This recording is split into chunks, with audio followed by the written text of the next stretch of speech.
ሰላም የኔ ሞያ ቤተሰቦች ቲጂ ነኝ። እንዴት ናችሁ? እንዴት ከርማችሁልኛል? እኔ ሰላም ነኝ፣ እግዚአብሔር የተመሰገነ ይሁን። ዛሬ ደግሞ በሌላ በአዲስ ቪዲዮ ወደ እናንተ መጥቻለሁኝ። ዛሬ የምናየው ይሄ ኩስኩስ ነው። ኩስኩስ በአትክልት እንዴት እንደምንሰራ እናያለን። ይሄንን ቪዲዮ ደግሞ የምትወዱት ከሆነ ከኛ ጋር ቤተሰብ ይሁኑ።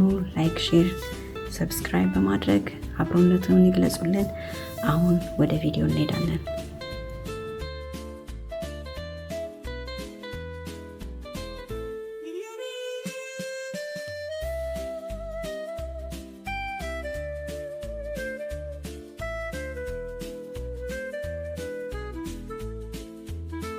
በመቀጠል ደግሞ ይሄኛውን ቀዩን ሽንኩርት ለነዚህ ለአትክልቶቹ ነው ይሄንን የምናዘጋጀው ማለት ነው። ስንከትፈው በጣም እንደ መጀመሪያ እንደከተፍነው መድቀቅ ግዴታ የለበትም። በዚህ መልኩ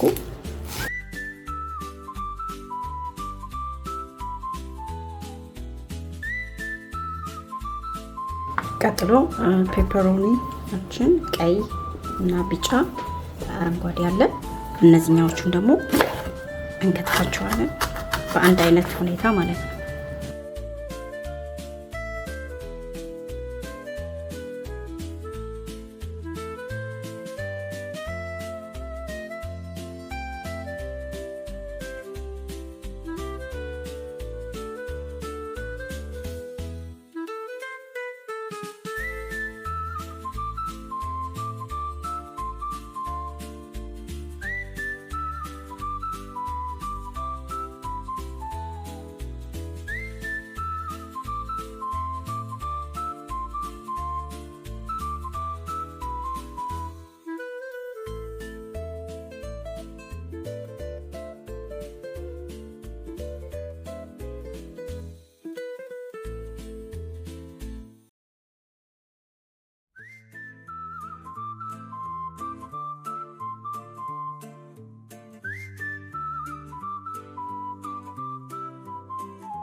እንደምትመለከቱት እዚህ ጋር አትክልታችንን በጥሩ ሁኔታ ጨርሰናል።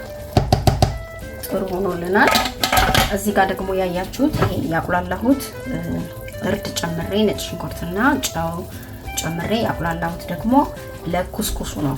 ኩስኩሱን የምናደርገው ምንድነው እንደ ቅንጬ አንቀቅለውም። በውሃ አድርገን የምናደርገው እዚህ ይሄ የፈላውን የተቁላላውን ይሄኛውን ቁሌት ማለት ነው ውሃውን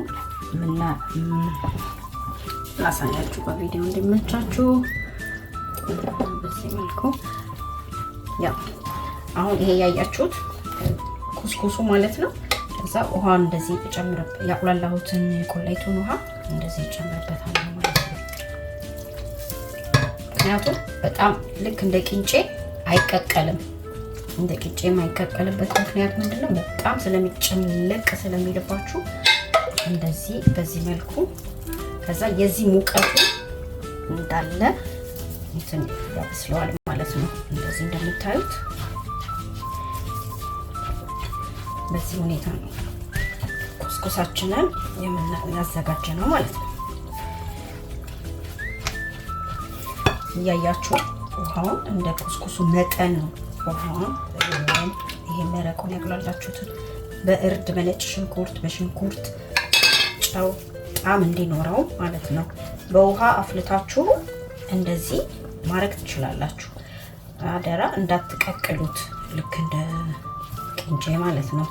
በጣም ከ5 ደቂቃ ወይም እስከ 10 ደቂቃ ባለው ሁኔታ ውስጥ በዚህ በስቲሙ ማለት ነው በውሃ እንዳለ ብስል ብሎ እናገኛለን ማለት ነው።